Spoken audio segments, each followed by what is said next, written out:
Mary Alice, Madeline, Domee, hello. Congratulations Thank you. on the movie. I know it has been sort of a long journey to get to the screen. Mary Alice, you've of course been there every step of the way. Yes. Madeline and Domee, you boarded halfway through. So just want to start with the both of you and ask, because I mean, this started as such a personal project for Adrian.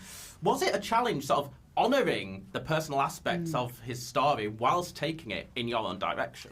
Yeah, I think what ended up helping us a lot was that as movies are made at Pixar, they're screened to brain trusts.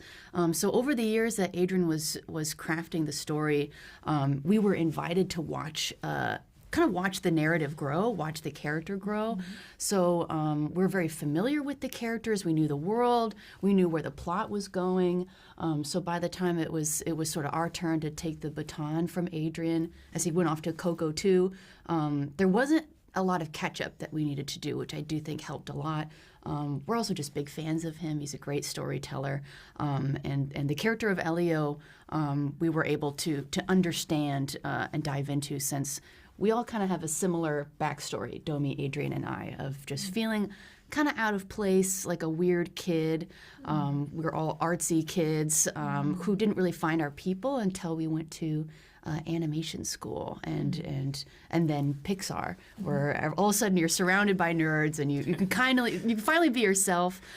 So I think that helped, where we all came from a similar place when it came to understanding the character. But this was kind of like the first time that either of us have kind of parachuted into a film kind of halfway through production. So it did take a minute to kind of find our way into Elio. I think our way into that character was kind of adding, like amping up his nerddom a little bit more, kind of making him more obsessed with space and the idea of him wanting to be abducted and wanting to live amongst aliens was something that we kind of came up with when we joined the project.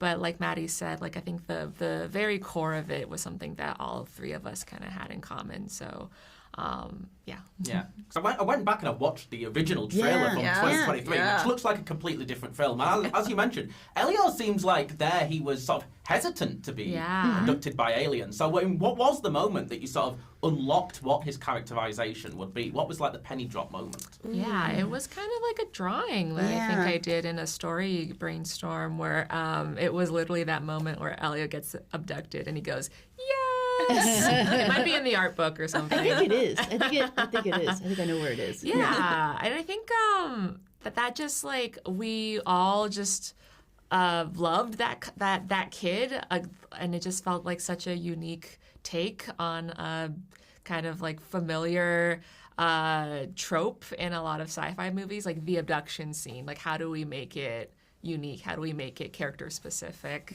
And that's kind of where we started. And from there, you know, we like dove into why Elio wanted to be abducted by aliens. What was he running away from?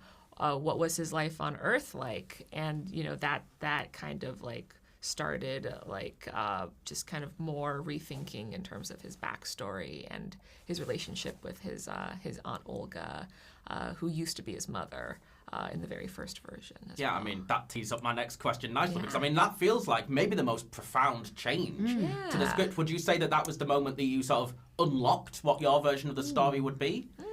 That was one of the unlocking moments. Yeah. It was it felt like a really big change, and it is a really big change. It was pitched by Julia Cho, who is also the writer on Turning Red. She wrote on Elio, and it's funny because it seemed drastic, but when she pitched it, we all caught on to the idea really fast, which to me is a sign that maybe this is the right move for the character.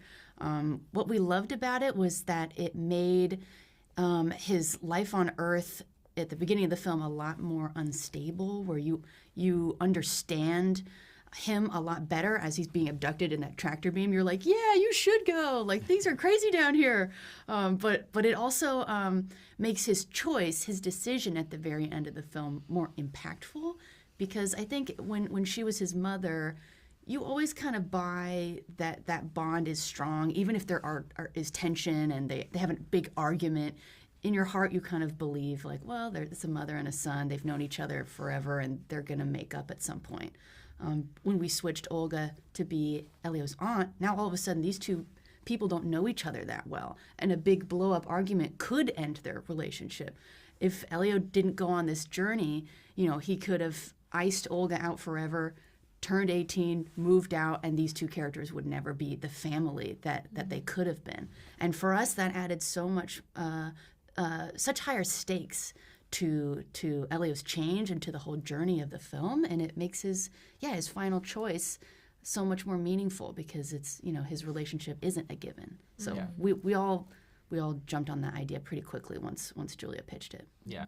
Mary Alice, a couple of months ago, I went to the footage presentation before seeing the movie. And one of the things that you said there that really struck me was that you were having a challenge. The whole team sort of tried to create aliens that could be creepy and adorable at the same time. So just want to talk to all three of you sort of about this process, like in terms of creating like all of these different creatures on the Communiverse. I mean, was there a time when they could have been too scary or creepy for kids? Was that a common problem? Yeah, I mean, I think we're always deciding, like sometimes we'll try a scene, more maybe a story scene where it's like, oh, it's a little too scary. But for the aliens, I think we have Harley Jessup, our production designer, who I know I've talked before about.